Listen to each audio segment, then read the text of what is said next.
potent, frightening emotion. It can also be a feeling that guides us to important decisions, sometimes decisions difficult to make. It can signal other people's problems, our problems, or simply problems we need to address. We deny our anger for a variety of reasons. We don't give ourselves permission to allow it to come into our awareness at first. Understand that it does not go away. It sits in layers under the surface, waiting for us to become ready, safe, and strong enough to deal with it. What we may do instead of facing our anger and what it is telling us about self-care is feel hurt, victimized, trapped, guilty, and uncertain about how to take care of ourselves.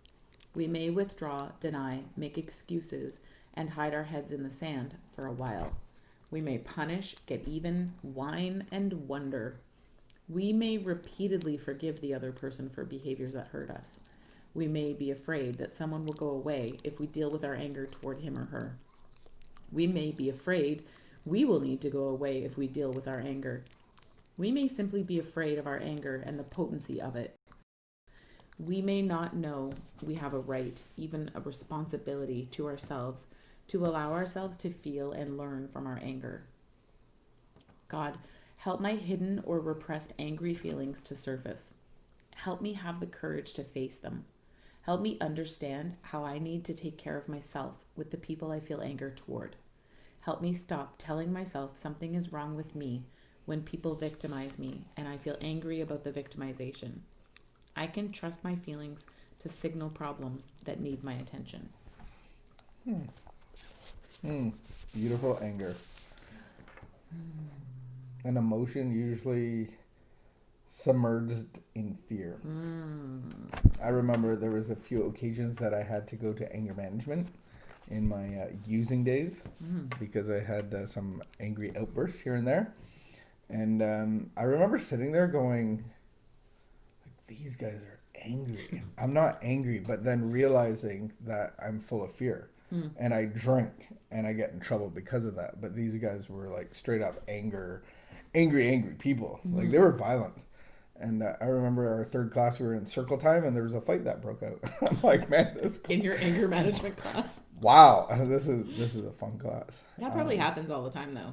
I would imagine. Maybe. I would imagine that's a regular occurrence. Putting a bunch of anger management in one room together and then challenging them. I thought that was interesting. That doesn't happen at, just so we're clear, that doesn't happen at Codependence Anonymous. No, everybody, no one's. No. Everybody's super passively People walk around aggressive like passively. That's a scary passive thing. aggressively. So then, how do you relate to this?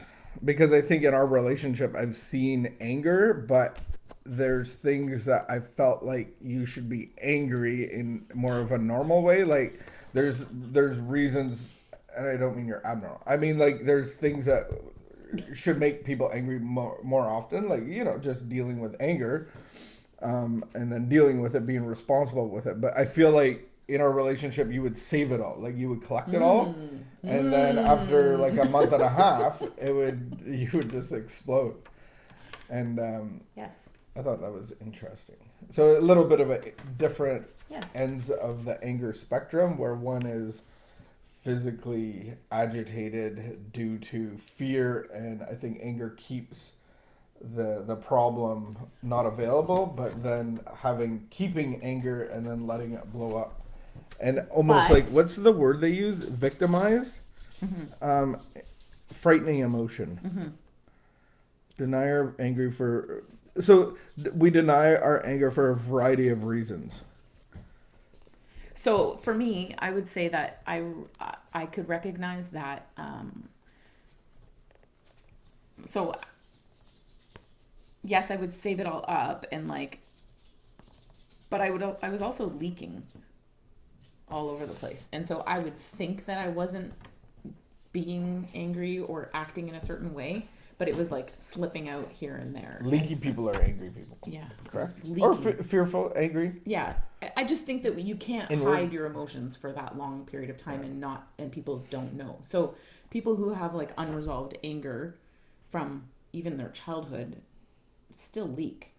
You know, something happens that reminds them of whatever, and they're actually reacting to like their father when they were 5, not their, adult boss in that situation. And do you think, like, can we get there's two things, I think: anger, the emotion, but then the resentment of Right. pain and hurt and fear. So I think those are two different things. I think they're asking us to feel and be responsible for our emotions, especially anger, because it's been a hard emotion for a lot of us to deal with. And so I think we can be very Well, I think it's scary, and I think that I remember times of like us arguing or fighting or whatever, and I'd say like, I don't know what I would say. I don't know what I was doing. All I remember is you saying, "You're not scared of me." Like, you're not scared of me. Look, like, because I would actually get in your face, but then I was saying that I was like, worried about saying something to you or worried about like telling you something. And I remember you saying like, "No, you're not scared of me." Like, face and like, and so I remember that making me stop and think of like, what's actually going on here? And so even trying to understand like how for so long I felt like I didn't have a voice, or I felt like I couldn't express myself, or that I wouldn't express myself properly. I felt like I was being misunderstood, and just that like so frustrating feeling of not being able to communicate well and not realizing how I came across. I think that. So then in a codependent relationship, would it be fair to say that if I don't deal with emotions and save them all up, then it causes like major blowouts? Oh, yeah. And so that's kind of, in a codependent relationship, that's what, there's a lot of that happening, correct? Yeah, and so then there's like the cycle of there's a big blow blowout, and then the release. Yeah, the release, and then the kind of the happy time of like, and then the high of it. Yeah, and often it was like you would try to make it up to me, sort of like a honeymoon period where you'd be super sweet and you'd do extra things or little gifts or whatever, and then slowly. I think the other thing that I just thought of, if someone like you isn't responsible for their anger, then you don't act. And so if you don't get angry at the right stuff, then you're not going to make the decisions to actually bring the relationship into a healthy place. And so then once I started going to, I started by going to an Al-Anon, like Alcoholics Anonymous family group, and a Narcotics Anonymous family group. And I went to Serenity Renewal, which is another organization in Ottawa, and did like a couple of like their day courses that they were offering. And so then I was reading about addiction and reading about codependency.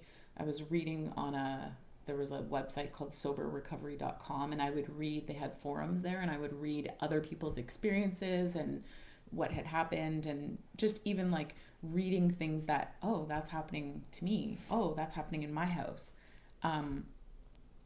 Then I think I came like up to the surface, like out of denial maybe. And so you kind of I was realizing, but then I also, where did it say that I actually was able to start like making really difficult, important decisions? And so it's almost like my head, it's almost like I detached a little bit. I had more space. I stopped trying to fix you. I stopped trying to like solve your problem and just started like thinking more about like, actually, I don't think it needs to be like this. But in a codependent relationship, I think the goal for the codependency to continue is for somebody not to keep getting angry, because then the relationship could end very abruptly. Okay, I'm sick of this. And so maybe there's a reservation of anger to control that so that the relationship continues on. And I think lots of, and I would broad brush of women, like stuff their anger so that everything's smooth on the surface. Or do the anger outbursts the anger outbursts are actually an action that makes you feel like you've accomplished something because you've gotten angry and you've had this outburst every couple months or whatever, but then in between you don't actually have to do anything different. So Yeah, you save it's it all, an but you outlet. still get it out. Yeah. But then for the whole month or two, You're because collecting. if you're going to continue to be angry all the time, I'll just leave. Right. And then you're like, oh, well, I'm still trying to, wow, how dare he leave me? Yeah. So anyway, some good stuff to And think then- about. and that's And I actually- think we need the word of taking responsibility of our emotion, especially with anger, and being able to feel it and then deal with it. And that actually was a big awakening for me early on, of seeing women who had been in awful marriages. They were so unhappy in their marriage, and then their husband leaves them, or the marriage breaks up for whatever reason, and they're miserable after the husband's gone. And I was like looking at these women thinking like, you should be happy. You should be relieved. Like, you were so miserable with him. Why aren't you relieved? And so that was a big awakening for me, of saying like, I'm actually miserable in this marriage. I'm so not happy. There's nothing, the happy, the fake happy that would come in between. It just wasn't enough anymore. And I realized I don't want to keep perpetuating this cycle. Take responsibility to ourselves, to allow ourselves to feel and learn from our anger. I think that's a scary thing to think of, like, not being in the, like, You're out of time. well, whatever, but You love talking about anger. no, but it's a scary thing to think of. You know that saying, better the devil you know? It is so true when it comes to addictive relationships and codependency. There's so many women especially, but there's men too, who are just living in, like, they're living with the devil they know, because it's better than being without. They're afraid of being without. They're afraid of being alone. And so they just stuff as best they can And continue in that continue. unhealthy relationship. Because they don't think that there's a better way to live. And it's tough making tough choices. Well, it's tough dealing with addiction. It's tough It dealing, is. like, because it demands change. And it demands Yeah. you to do something. I mean, not only that, sometimes we just point our finger at the addiction, as in, like, I'm angry with the drugs or the alcohol, and so if that just stops, then, like, everything will be okay. And so then every time you're sober for any small amount of time, like, I'm just supposed to celebrate in that, because you're not doing drugs or drinking right now, but you're, like, miserable and things are awful. But I have to be okay with you because you're not drinking or doing drugs right now. And that was a really hard place to be in. Because for us, it was like every couple, like, you could go for like a week or a week and a half. And so, I mean, for some people, it'll be 3 months or 6 months or 2 years, but they're miserable in between. Like, I remember thinking, like, just go use. So at least I have, like, an excuse. So then at least I have something. Yeah. Anyway. Fun stuff. So, I guess no, don't end it like that. It feels heavy. Well, I've tried to end it a few times. I remember I was watching Lord of the Rings when it first came out, the last Lord of the Rings. So me and my dad, and I think my brother in the theater, but it started at midnight. Oh no! Because it was like launching Friday, so it starts Thursday at 12 a.m., 12:01, and the movie could have ended like 14 times. And we're in the third hour. Somebody finally stands up and swears and gives the finger to the screen. Like, just end. He walked in. Are you saying somebody probably just did that? I on think our somebody video? did Maybe. that. Probably the third time. Like, share, comment, and you'll be Yeah, entered in Monday, the Monday. Monday draw. All right. Bye. Be responsible. Deal with your anger. It's telling you stuff. And then go to people that actually love and care about you. And maybe you will have to do something different.